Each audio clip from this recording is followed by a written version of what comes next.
तस्वीरें इस वक्त आप देख रहे हैं उत्तर प्रदेश के बहराइच से, जहां पर भारतीय जनता पार्टी के हौसले इस वक्त बुलंदी पर हैं। प्रधानमंत्री नरेंद्र मोदी, मुख्यमंत्री योगी आदित्यनाथ, पार्टी के और वरिष्ठ नेता जो मंच पर मौजूद है, एक दूसरे का हाथ पकड़कर विरोधियों पर सीधा हमला और अपनी ताकत का प्रदर्शन जनता की इस भीड़ के दम पर कर रहे हैं। ये तस्वीरें आपके सामने, ये लोग आतंकियों को जेल से रिहा करने वाले थे, निशाना साधा अखिलेश यादव पर। परिवारवादियों का खेल जनता के सामने आ चुका है। ये तमाम बातें आज इस मंच से नरेंद्र मोदी ने कही। उन्होंने कहा कि बदला लेने वालों की सरकार को मत आने देना। मेहमानों का एक खास पैनल हमारे साथ जुड़ चुका है। भारतीय जनता पार्टी की ओर से जफर इस्लाम जी हमारे साथ हैं, शशांक यादव हमारे साथ जुड़ गए हैं समाजवादी पार्टी की ओर से, धर्मवीर चौधरी बहुजन समाज पार्टी से, और कांग्रेस की ओर से अलकलांबा भी हमारे साथ जुड़ गए हैं। जफर इस्लाम जी, सबसे पहले तो मैं आप ही से इस चर्चा की शुरुआत कर दूं। ये जीत का चौका लगाने की जो तैयारी और जो दावा प्रधानमंत्री नरेंद्र मोदी बहराइच के इस चुनावी मंच से कर रहे हैं, आपकी ताकत कहां है और क्यों इतना बड़ा दावा इस मंच से?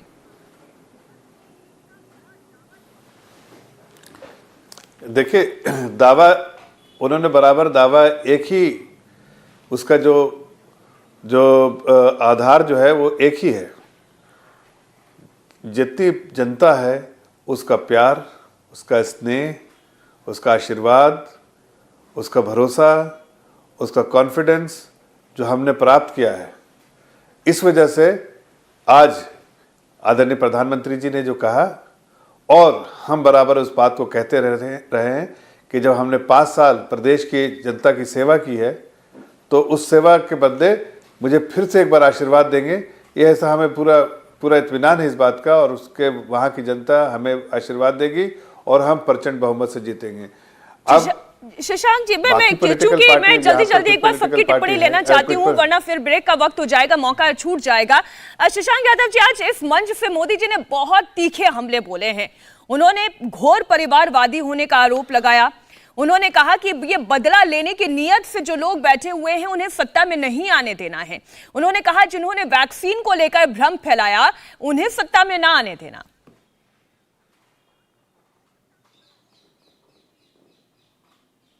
शशांक यादव जी, आप तक मेरी आवाज पहुंच रही है?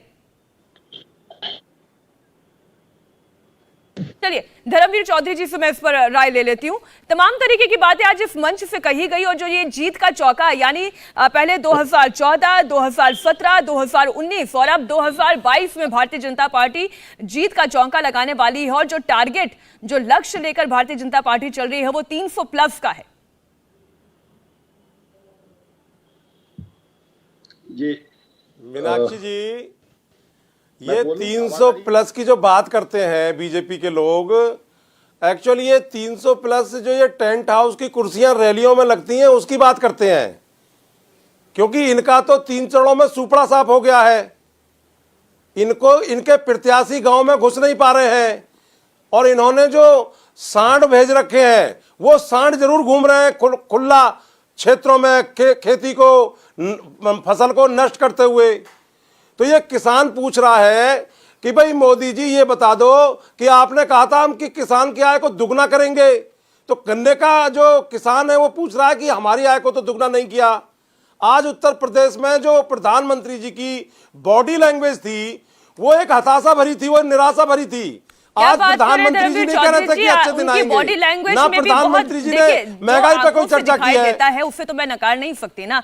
बॉडी लैंग्वेज में भी बहुत जोश था, और जो भीड़ भी थी, अच्छी खासी हजारों की संख्या में भीड़ भी दिखाई मुझे बोलने का मौका देंगे या आप ही बीजेपी की प्रवक्ता बन जाएंगी? मतलब आप ये कह रहे हैं कि आपको कुछ दिखाई दे उसको मैं ना देखूं, आंखों पे पट्टी बांध लूं, ये तो गलत बात है ना चौधरी साहब। इस तरीके से आप टीका टिप्पणी नहीं कर सकते, गलत। मैं जवाब देख रही है, क्योंकि योगी आदित्यनाथ और मोदी जी का जो डबल इंजन है वो आपस में टकरा रहा है, और ये टकराहट जो है वो इनको मठ में भेजने वाली है, और जनता तय कर चुकी है।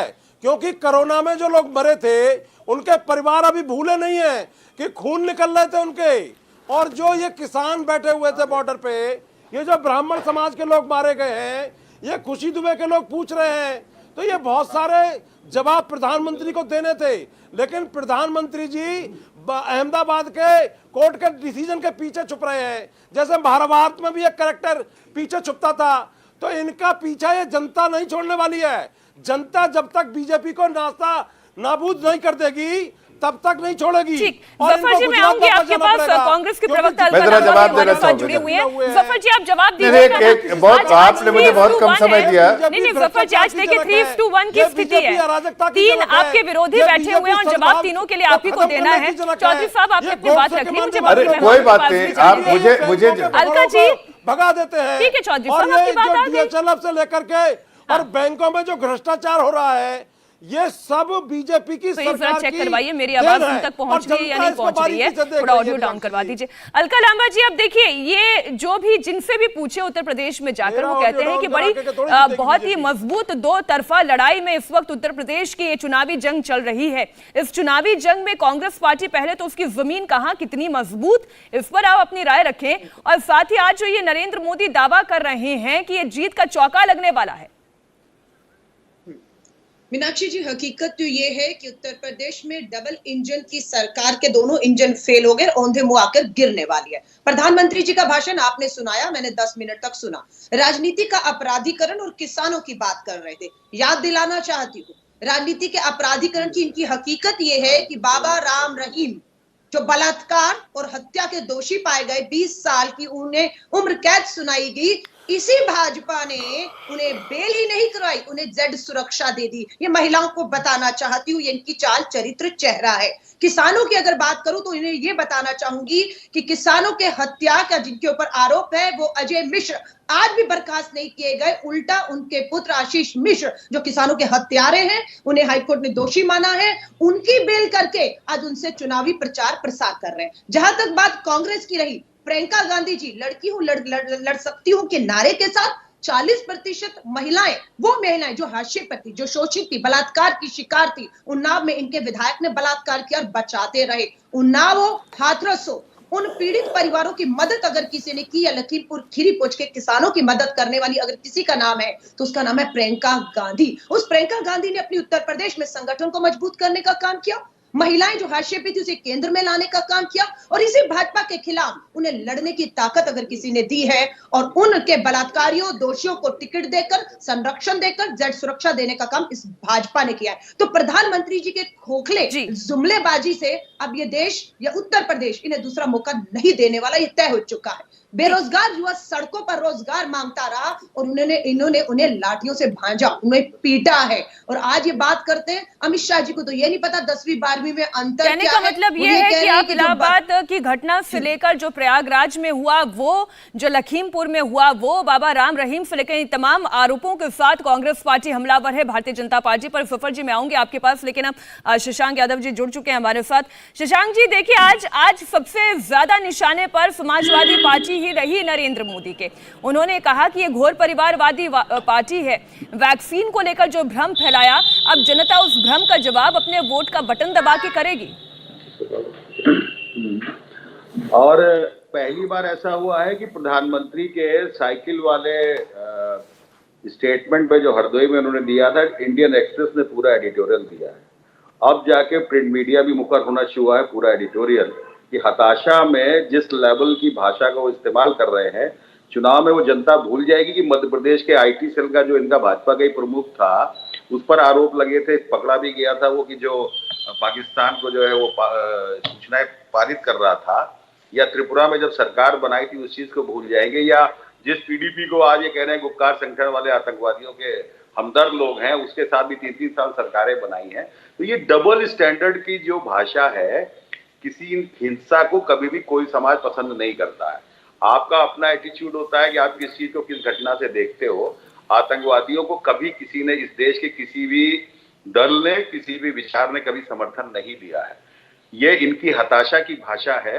और आप बताओ, बड़ा स्पष्ट, बड़ी छोटी सी बात है, 2017 के चुनाव घोषणा पत्र में ये छुट्टा जानवर की बात बोल रहे थे, और इस बार का इनका पूरा का पूरा जो 2022 का संकल्प पत्र है वो खाली है, कोई तो बोल नहीं रहे। और जब 3 राउंड का चुनाव हो गया, जब ये एजेंडा निकल के आया, तब बोल रहे हैं कि साहब मैं 10 मार्च आने दीजिए, मुझसे लिख के ले लीजिए कि मैं छुट्टा जानवर की जो है समस्या का हल करूंगा, आने दीजिए 5वें 6ठे और 7वें चरण तक ये हमको कॉपी करेंगे, ये ओल्ड पेंशन के लिए भी बोलेंगे, और जो हमने कहा है कि जो रेगुलराइज नियमितीकरण होगा, ये रोजगार पे भी बोलेंगे, और सरकारी भर्ती भरने का भी ऐलान करेंगे।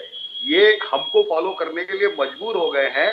और केवल अब यादव जी देखिए, अब सरकारी भर्ती को लेकर भी आज उन्होंने कहा कि पहले जो भर्तियां होती थी वो किसी एक जाति की होती थी, इस पर भी मैं आऊंगी। लेकिन देखिए, मैं एक एक बार सबसे राय ले लूं। सफर जी देखिए, अलका जी ने कहा कि ये इंजन जो है वो बेपटरी हो चुका है।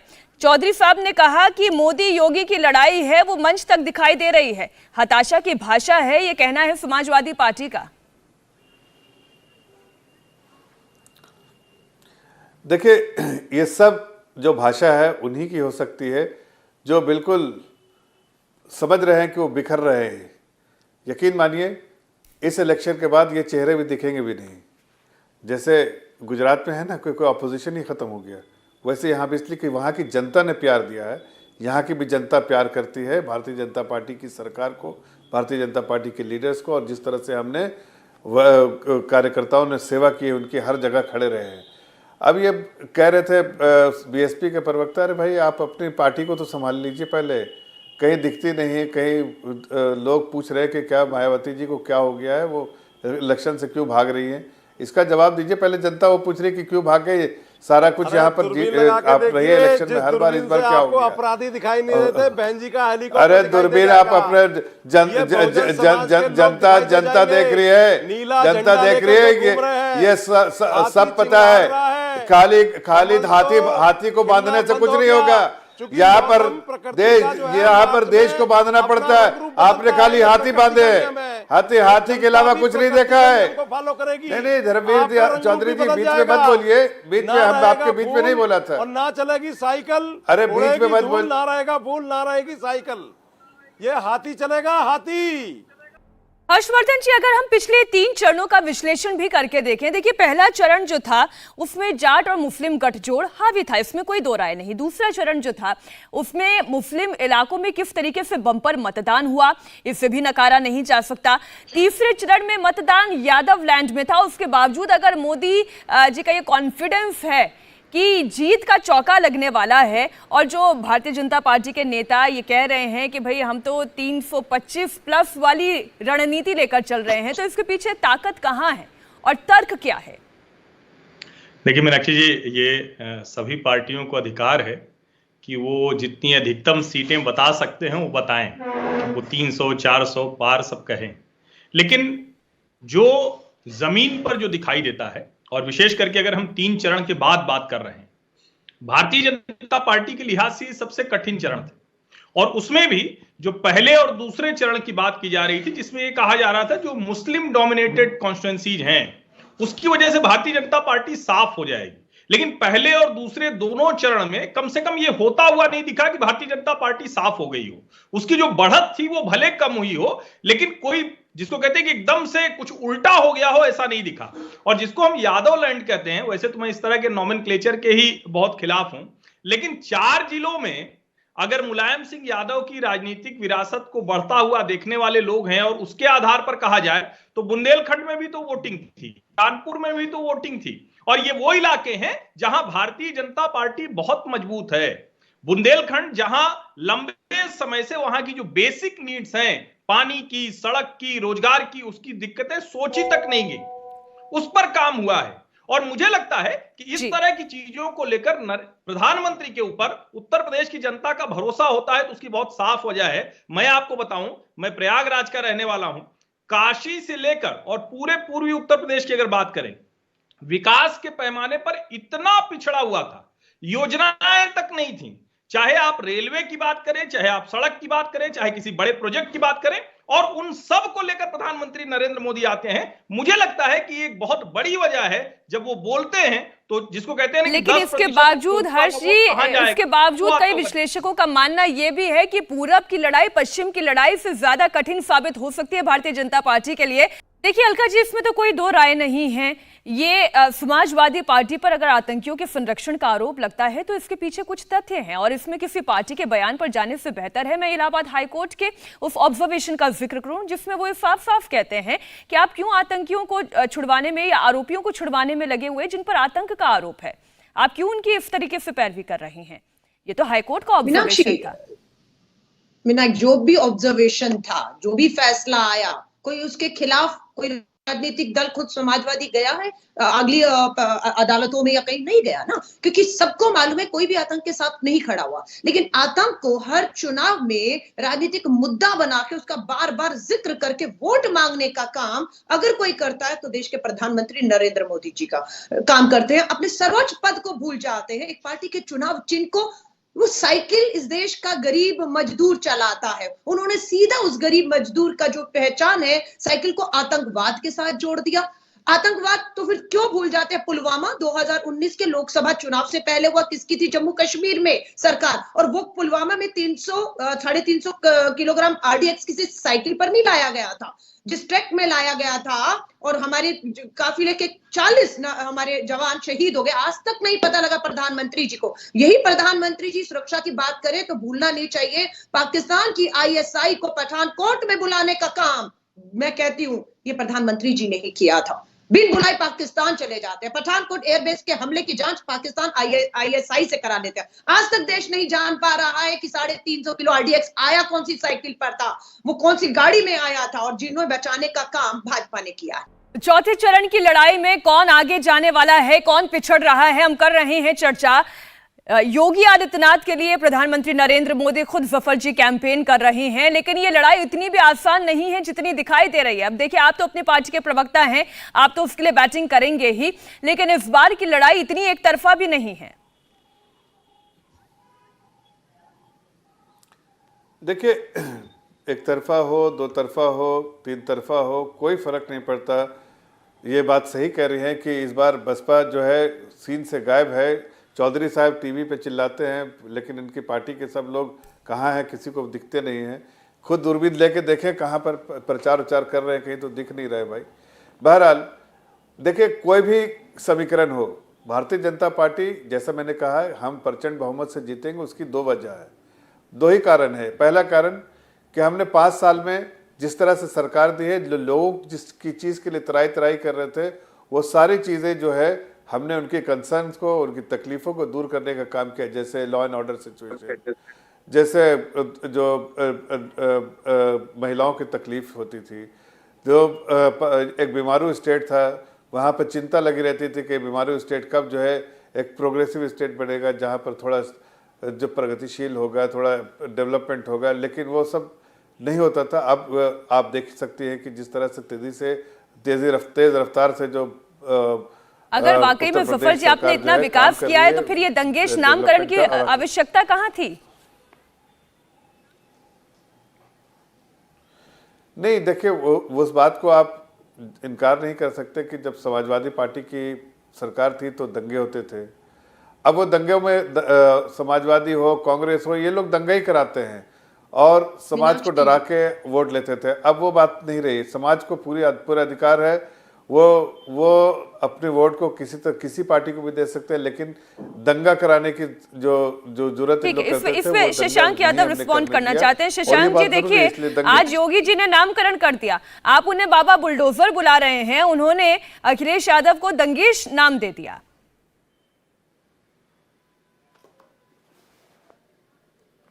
इसमें दंगेश को आप करो, उन्होंने अपना ही नाम लिया है। इकलौते मुख्यमंत्री होंगे हिंदुस्तान के जिन्होंने दंगा भड़काने के आरोप में मुकदमा अपने ऊपर वापस लिया, और एक नहीं 12 मुकदमे वापस लिए। ऐसा इतिहास में आपको नहीं मिलेगा, हिंदुस्तान के आजाद इतिहास में, कि कोई मुख्यमंत्री अपने खिलाफ ही 12 मुकदमे वापस ले। इतना ही नहीं, जो डिप्टी CM है केशव प्रसाद मौर्य जी, उन पर भी थे आरोप, उन्होंने भी मुकदमे वापस लिए। चिन्मयानंद जी पे मुकदमे वापस लिए गए, और तब भी जब ये पॉलिटिकल मुकदमे वापस हो रहे थे, आप हाईकोर्ट के ऑब्जर्वेशन की बात कर रहे थे, तभी हाईकोर्ट ने ऑब्जर्व किया कि पॉलिटिकल लोगों पे मुकदमे वापस होंगे तो पहले हमारे पास स्क्रूटनी के लिए लाया जाए इन्हीं मुकदमों की वापसी के बाद। और जब मुकदमे वापस लिए, योगी आदित्यनाथ जी के पास जो कंप्लेनेंट था उसको उठा के इन्होंने बंद कर दिया दंगा भड़काने में। तो ये लोग दंगा कौन भड़का रहा है, ये इस तरह की टीवी की बहस से या जो मंच से बोल रहे हैं उससे कुछ नहीं होने वाला है। विकास के नाम पर ये मांग रहे हैं। मैं खाली 1 मिनट आपका लूंगा जरूर, काफी देर से बात चल रही, मुझे मौका नहीं मिला है। विकास का इंटरनेशनल जो पैमाना है वो सिर्फ है हेल्थ, एजुकेशन, एम्प्लॉयमेंट, तब जाके सिविल कंस्ट्रक्शन होता है। ये 4 चीजें बेसिक मानी जाती है। हेल्थ में ये 0, कोरोना में ऑक्सीजन में लोग मर गए। एजुकेशन में 2 साल से अनपढ़ कर दिए। पूरी दुनिया में इकलौता देश हिंदुस्तान है जहां बच्चों से फीस ली गई। आप मालूम कर लीजिए, कोरोना में पूरी दुनिया में कहीं बच्चों से फीस नहीं ली गई, केवल हिंदुस्तान वो देश है। आ जाइए एम्प्लॉयमेंट की। अच्छा, एक मिनट लेकिन शशांक जी देखिए, इसमें मुझे बीच में रोकना पड़ेगा। आप जो पूरे दुनिया का जब आप एग्जाम्पल देते हैं, फिर आप भारत की स्थिति देखें। अगर स्कूल फीस नहीं लेंगे तो वहां पर काम करने वाले कर्मचारी जो घर बैठे हुए हैं वो क्या कमाएंगे और क्या खाएंगे? या भूतपूर्व स्थिति थी। आप कोरोना की स्थिति को अभूतपूर्व। अरे मैं तो ये पूछती हूँ कि आज तो मोदी जी ने आरोप लगाया वैक्सीन को लेकर भ्रम फैलाने वाली पार्टी कौन थी? तो अच्छा ये बताइए, वैक्सीन किस देश में वैक्सीन के कब पैसे लिए गए हैं? जो आज वो कह रहे थे कि वैक्सीन के पैसे पड़े हैं, आज वो सवाल जो जनता से कर रहे थे, मैं तो ये पूछ रही हूँ कि वैक्सीन को लेकर अखिलेश यादव ने भ्रम फैलाया था या नहीं फैलाया था? बीजेपी की वैक्सीन है ये कहा था या नहीं कहा था?